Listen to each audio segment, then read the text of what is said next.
11월 26일 금요일입니다. 가상자산 시황 분석 및 뉴스를 전달하는 블롱체인입니다. 지난 24시간의 주요 시황 정보입니다. 미국 뉴욕 증시가 추수감사절로 휴장한 가운데 비트코인 등 주요 가상자산 가격이 26일 오전 일제히 반등세를 보이다 오후 다시 약세를 보이고 있습니다. 비트코인 가격이 지난 24일에는 5만 5천 달러대까지 떨어지며 이번 주 6만 달러대를 밑돌고 있습니다. 인도 정부가 비트코인 등 가상자산 거래를 금지하는 법안을 추진하고 있고 IMF도 엘살바도르의 비트코인 법정화폐 사용을 경고하는 등 여러 압박의 조정 국면이 이어지고 있습니다. 코인데스크 보도에 따르면 바닥권에 근접했다고 생각하는 저가 매수세가 몰리면서 소폭 반등세가 보이고 미국 추수감사절 이후 기간은 전통적 위험 자산에 대해 매우 낙관적이라는 시각과 일각에서는 하방 보호를 제공하는 파생 상품인 비트코인 풋 옵션이 계속해서 더 비싸지고 있으며 이는 약세 감정을 암시한다고 전했습니다. 26일 오후 1시 10분 기준 코인마켓캡에서 비트코인은 전일보다 0.33% 상승한 57,922달러입니다. 이더리움은 2.63% 상승한 4,433달러입니다. 솔라나는 1.92% 하락한 205달러입니다. 에이다는 2.78% 하락한 1.65달러입니다. 리플은 0.82% 하락한 1.03달러입니다. 도지코인은 0.53% 상승한 0.2178달러입니다. 다음은 주요 뉴스입니다.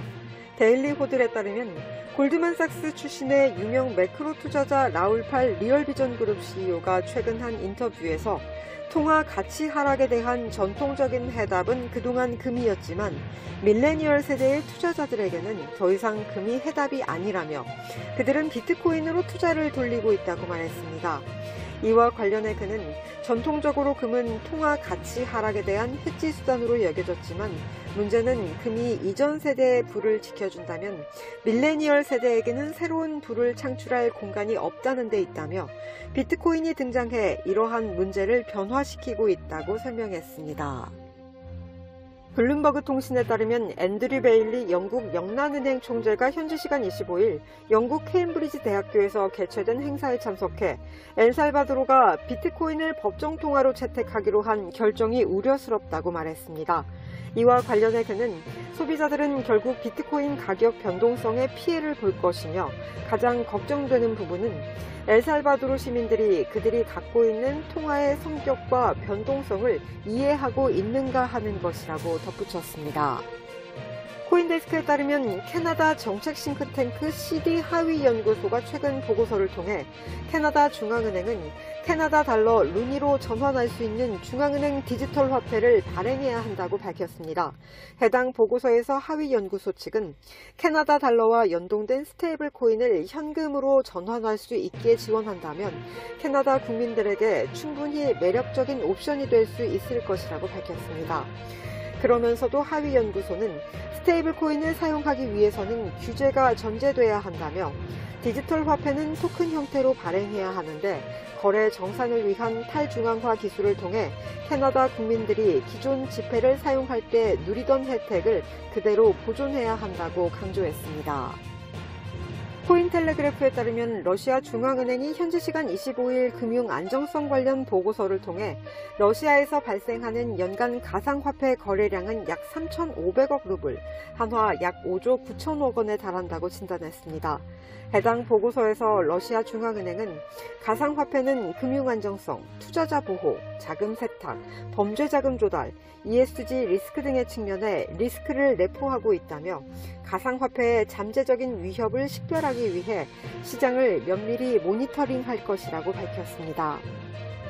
AMB 크립토에 따르면 인도 최대 가상자산 거래소 와지르엑스의 CEO인 니샬 셰티가 최근 한 인터뷰에서 인도 정부의 가상화폐 규제 관련 퍼드, 시장의 공포 및 불확실성 조성에 휘둘리지 말아야 한다고 말했습니다.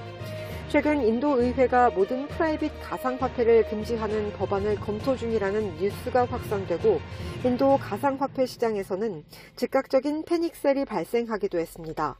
이와 관련 니샬 셰티는 가상화폐를 완전히 이해하지 못하는 많은 사람들은 여전히 외부적인 관점에서 가상화폐를 단순히 화폐의 대안으로 본다며, 가상화폐는 실제로 결제 관련 사용 사례보다 훨씬 더 많은 기능을 제공하고 있다며, 또 인도 정부의 가상화폐 규제는 하룻밤 사이에 시행되지 않을 것이라고 강조했습니다. 이상으로 11월 26일 블록체인을 마칩니다. 그동안 블록체인을 청취해주신 여러분께 진심으로 감사드립니다. 블록체인은 지난 11월부터 시작해 만 1년 동안 가상자산 뉴스와 시장 정보를 전달했습니다. 블록체인은 이번 시즌을 종료하고 더욱 알차고 유익한 내용으로 개편하여 찾아뵙겠습니다. 새롭게 개편되는 블록체인 많이 기대해 주시기 바랍니다. 고맙습니다.